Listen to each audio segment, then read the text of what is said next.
Okay, here we go. 67 Dodge Dart GT fans. I have not covered this car in a while. It's been over here at my friend's garage in deep storage. And this is a 67 Dodge Dart GT convertible, 273, 235 HiPo, or what they call the Super Commando engine.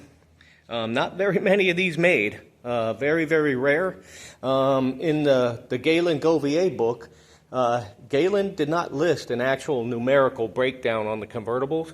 So taking 2%, or 10% rather, which is a general, it could have been as high as 12 or 15, but generally at 10%, that means there was about 200 of these made out of like 30 or 40,000 total GTs for 67.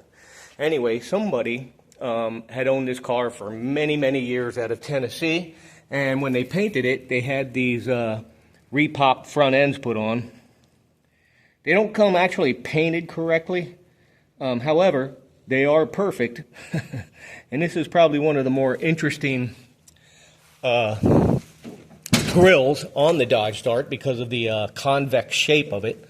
But anyway, let's take a look here. The vehicle is detailed real nice. That is the original date-coded 273 HiPo 4-barrel. With the correct valve covers and air cleaner. And then I just very simply did some detailing. But when they did put the car together, they put headers on there, and they're perfect looking. So that's what I pretty much tried to maintain. You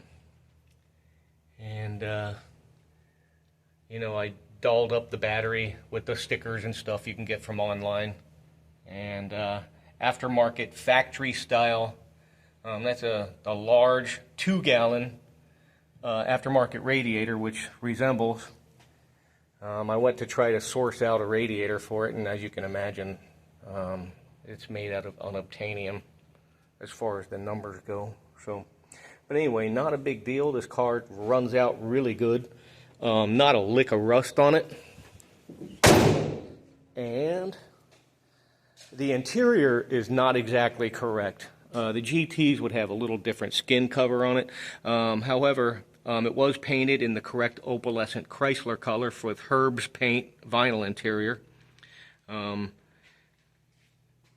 Like stellar steering wheel on this thing. And even though it's a column shift automatic, it's easy to drive, it's fun.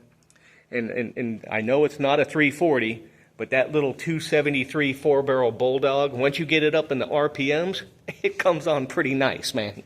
You can't complain. You know, this is what they had for 67 model year. It wasn't until the very next following year when the 340 came out, and that made it a whole different ball game for sure. The 68, 340 and forward all the way through 73, the 340s were legendary. But these little 273s, not too bad, pretty cool, and just a fun car, especially here in South Florida. In the wintertime specifically, when it's dry and cool, you put the top down and head out on the highway with your little Dodge Dart. So there you have it, Dart fans. Gauze Garage and the 67 Dart GT 273 Super Commando 4-barrel. Thanks for tuning in. Have a great weekend.